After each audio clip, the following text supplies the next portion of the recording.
अस्सलामुअलैकुम फ्रेंड्स, कैसे हैं आप। आज जो मेरी रेसिपी है वो आपको नज़र ही आ रही होगी, वो है अरवी गोश्त। आज इसके लिए मैंने लिया है आधा किलो बकरे का गोश्त लिया है और अरवी ली है मैंने आधा किलो ही।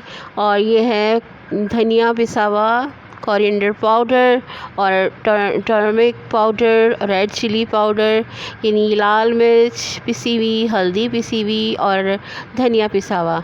और ये प्याज मैंने ली है, इसको मैं ब्राउन करूँगी। और लहसुन अदरक का पेस्ट लिया है 1 चम्मच मैंने। गोश्त को अच्छी तरह से धो लिया है। अब हम इसको अपनी देगची में थोड़ा सा ऑयल डालेंगे, इसको गरम करेंगे।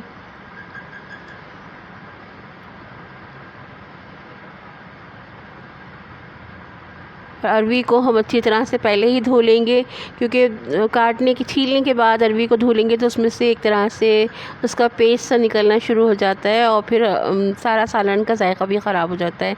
इसलिए आप अरवी को छीलने से पहले अच्छी तरह से वॉश कर लें। प्याज को हमने जो काटी है, कुछ हमने कच्ची बचा ली है उसको पीसने के लिए, और बाकी को हम फ्राई कर रहे हैं। मीडियम फ्लेम पे हमने अपनी अनियन को फ्राई करना है। फ्रेंड्स, मैं जो आपको रेसिपीज़ लेकर आती हूँ वो बहुत इजी, उसको आप आराम से बना सकते हैं ख़ुद भी, बग़ैर किसी परेशानी के। और इस प्याज देखें थोड़ी सी लाइट गोल्डन ब्राउन हो रही है। प्याज को मुझे ब्लैक नहीं करना है, लाइट सा कलर मुझे चाहिए। इसके लिए मैं इसको ब्राउन करके अब मैं इसको निकाल लूँगी। असल आपके पकाने की जो आपकी महारत या एक्सपर्ट आप हैं, तो ये जो चेक किया जाता है वो ये देखा जाता है कि आपने ऑनियन किस कलर में फ़्राई की है। अगर आपने उसको ज़्यादा डार्क साइड पे कर दिया है तो आपका जायका, आपकी हांडी बहुत ही कलर उसका ख़राब हो जाएगा। अगर आपने थोड़ा सा लाइट ब्राउन रखा है तो हांडी का कलर बिल्कुल सही रहेगा। इसी तरह जब आप राइस बनाते हैं, अगर आप चाहते हैं कि आपके राइस बिल्कुल वाइट रहे तो आपने प्याज का कलर भी थोड़ा सा वाइट उसमें रखना है, अगर आप चाहते हैं तो उसी लिहाज से आपके खाने का कलर बन जाता है। अब हमने प्याज जो हमारी बहुत अच्छी ब्राउन हो गई है उसको हमने निकाल लिया है। अब हम इसमें गोश्त ब्राउन करेंगे, इसको फ्राई करेंगे ताकि गोश्त की जो स्मेल है वो निकल जाए। जब हम इसको अच्छी तरह से ऑयल या घी में फ्राई कर लेते हैं तो ये इसका जायका भी अच्छा होता है और इसके अलावा इसमें जो स्मेल होती है वो निकल जाती है। 2 से 3 मिनट हमने इसको फ्राई करना है, गोश्त को भूनना है ऑयल में। अब हम इसमें डालेंगे लहसुन अदरक का पेस्ट, गार्लिक जिंजर पेस्ट,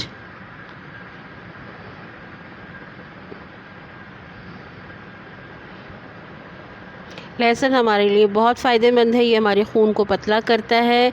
वैसे भी हम एशियन में हम सबसे बड़ी खानों में ये खूबी है कि गार्लिक हम अच्छी तरह ज़्यादा इस्तेमाल करते हैं, जो हमें एक तरह से हमारी क़ुव्वत मुदाफ़त को भी बढ़ाता है। तो लहसुन तो वैसे भी हमें बहुत खाना चाहिए। अब मैं डाल रही हूँ इसमें योगर्ट, ताकि बोटियों में इसका जायका अच्छी तरह से आ जाए। मैं आपको रीज़न भी बताती जाती हूँ ताकि हमें पता होना चाहिए कि हम जो कर रहे हैं ये इसका रीज़न क्या है, कि हम क्यों इस तरह कर रहे हैं। योगर्ट डालने से ये होता है कि गोश्त में बोटियों में अच्छी तरह से वो फीकी फीकी बोटियाँ नहीं रहती, जायका आ जाता है। नमक आप थोड़ा सा देर में डालिए ताकि आपकी दही और उसके बाद जब भुन जाए अच्छी तरह तो आप नमक डाल सकते हैं। हल्दी, धनिया और ये नमक हमने ये सब डाल के इसको भूनना है।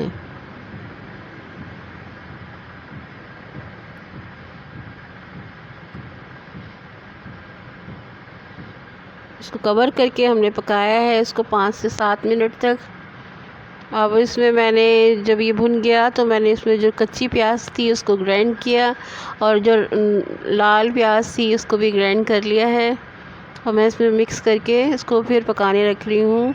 जब तक कि हमारा गोश्त गल जाए हम अरवी को छील लेंगे। अरबी हमारी छिल चुकी है और गोश्त को पकते हुए तकरीबन 40 मिनट्स हो चुके हैं। गोश्त गल गया है बहुत अच्छी तरह। अरबी को मैं बीच में से नहीं काटूंगी, मुझे साबित अरबी छिली हुई अच्छी लगती है। आप चाहें तो पीसेस कर सकते हैं, it is up to you, it is your choice. तो मैंने अरबी क्योंकि छोटी छोटी थी इसलिए मैंने उनको बिल्कुल साबुत रखा है। मुझे बड़ा अच्छा लगता है अरबी गोश्त में अरबी साबित साबित हो, उसको आप तोड़ के खाएं। आप इसमें 3-4 हरी मिर्चें भी छोड़ सकते हैं आराम से, जो कि बहुत अच्छी लगती हैं अरबी में, अरबी गोश्त में। आप इसको जब आप इसको भूनते हैं हल्की आंच पे, तो तकरीबन इसको भूनने में ही आपकी अरबियाँ गल चुकी होती हैं। बस आपको सिर्फ 5 मिनट और दम पे रखना होता है। जब आपकी अरबी गल की, आप ऑयल में अच्छी तरह इसको भूनें। इसकी अरबी गोश्त की सबसे ज़्यादा मज़ेदार चीज़ जो एक गुर की बात बता रही हूँ, जब आप इसको फ्राई करते हैं ना अलग से, तो अरबी गोश्त का टेस्ट बहुत ज़बरदस्त आता है। आप इसको ट्राई कर सकते हैं, जो मैं कह रही हूँ आप उसको प्रूफ करने के लिए कि मैं सही कह रही हूँ या नहीं, आप एक दफ़ा ज़रूर इस रेसिपी को ट्राई कीजिएगा और ज़रूर फिर मुझे नेक्स्ट कमेंट में बताइएगा कि आपका अरबी गोश्त कैसा बना है। अरबी देखें कितनी हरी मिर्चें ऊपर कितनी अच्छी लग रही हैं। गोश्त हमारा बिल्कुल बहुत अच्छी तरह से गल चुका है। और अब हम इसमें भूनने के बाद, ऑयल मैंने वैसे इसमें कम डाला था, अब जो इसका अरबी का ऑयल है, जो भूनते वक्त हमारा ऑयल है, ये हम इसमें डाल के और 1 गिलास पानी के साथ हम इसको 5 मिनट के लिए पका लेंगे। हमारी अरबी बहुत अच्छी तरह से गल रही है, अलबत्ता गल चुकी है आधी से ज़्यादा। और इसको अच्छी तरह से हम उलट पलट लेंगे, इसकी साइड चेंज कर लेंगे ताकि चारों तरफ से ये अच्छी तरह से गल जाए।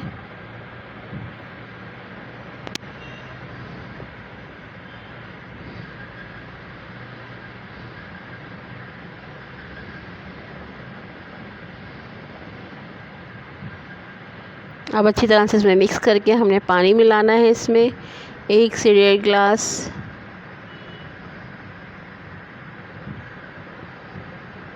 अगर आप भुना रखना चाहते हैं तो भुना मसाला रखें, आप चाहते हैं शोरबे वाला, लेकिन मुझे थोड़ा सा इसमें शोरबा अच्छा लगता है, तो इसमें मैं थोड़ा सा पानी मिलाऊंगी इसमें 1 से 1.5 गिलास। और इसको अच्छी तरह से, ये देखें, ये पक के तैयार हो गया है मेरा अरबी गोश्त। बहुत अच्छा कलर लग रहा है, देखिए सालन का कितना अच्छा कलर आया है।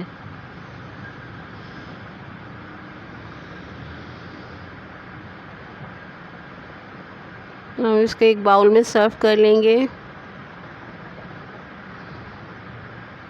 हमारा अरबी गोश्त तैयार हो गया है और जो कि बहुत मज़ेदार, बहुत टेस्टी है। आप ज़रूर ट्राई कीजिएगा। और नान के साथ, अगर आप चाहें चपाती के साथ खाएं, और घर की चपाती से खाएं या होटल की नान के साथ, बहुत मज़ेदार लगता है ये अरबी गोश्त।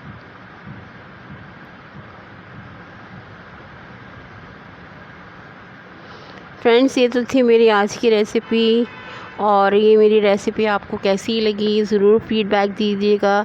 आपकी फ़ीडबैक मेरे लिए बहुत इम्पॉर्टेंट है। और ये मैं इसमें कोरिएंडर लीफ से इसकी गार्निश कर रही हूँ। और आपको मेरी रेसिपी अच्छी लगी तो लाइक कीजिएगा,